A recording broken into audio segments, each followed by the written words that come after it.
Hi everybody, I'm Cecilia and I'm from California, so I've come a long way. And I just want everybody to know that I know that this is very personal to people of New York City, but this shelter has haunted a nation. I see people from all over the world posting animals into the wee hours of the night. You've got the Mary from Holland, they're in Australia, they're in India, they're everywhere. And they're trying to save these animals from the clutches of death from the NYC. And I got on an airplane to come here because these attorneys have filed this lawsuit against the New York City Animal Control and Department of Health, who seem to be untouchable. But guess what? They're not untouchable. And we're here to let them know today that we are the citizens of America, and we're the citizens of New York, we're the citizens of California, of Holland, anywhere else that we're coming from. They come from all over the United States to this rally today to let them know that we will not watch the senseless killing of these animals.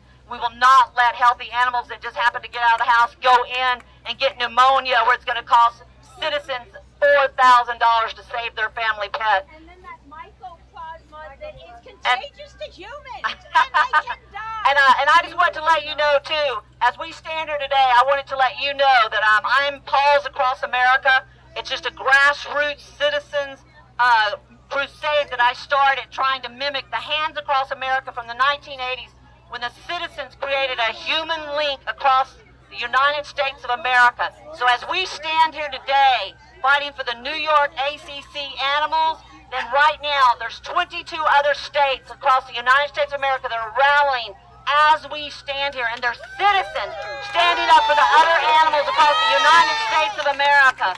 And I wanted to let you know, we are not an organization, we are not a group. We are a group of citizens that have just band together, who stay up till 5, 6 in the morning making these signs. And that's why I walked around, took a picture of every sign, because every face I saw, every sign here mattered. So God bless all of you for taking the time and participating in this, because while we can be on Facebook and save them, we also need to remember that it's also good to think before they suffer. We have an election coming up, and I'm not going to get political. I just want people to understand that how your vote directly will relate to animal cruelty in your community. So, if you want to educate on how your representatives vote before this election, you go to www.hslf.org and see how they vote, and vote smart for animals, because they're dying waiting for you to do this. And we can't change anything, and it's not getting political. It's just, that's how you change laws. We have to get political for the animals. This is the humane scorecard. And this is an example of the humane scorecard right here. And you have your federal reps and you have your House reps. And then there's also, for those people that love to download the apps, you can go to Vote Smart, and they'll tell you anything you need to know. And I also want to let people know there are 2 bills that are stalled in Congress right now. We have Senate Bill S-388, and we have H.R. 746. They would amend the Animal Welfare Act of 1966 to put farm animals back in. And if we can ever get this done, then what will happen is that's why we can have no rights for these animals, while they can only be property, because they took them out in 1966 and the factory farms were open. And so while people say, I'm not worried about the farm animals, I said, well, you've got to worry about them, because until they put them back in, we amend the Animal Welfare Act of 1966, animals can have no rights, and there are legislators that you're going to vote in a few weeks that are going to be writing the legislation to protect the factory farmers of this country, so that they can freely abuse farm animals. But it is trickling down to the dogs, the cats, and God forbid, the bunnies aren't protected anywhere, you know?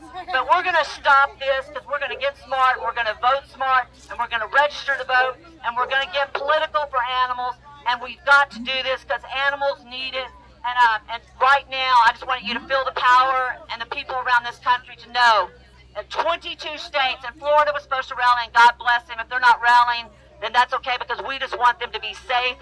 And but we have Miami-Dade, we've got El Paso killing hundreds a day. We have San Antonio killing 42 animals with 42 empty cages.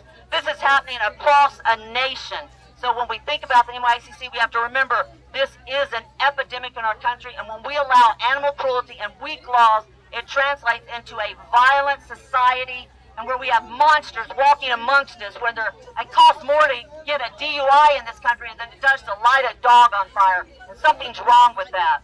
And I think that we all need to focus on changing laws and get political for animals.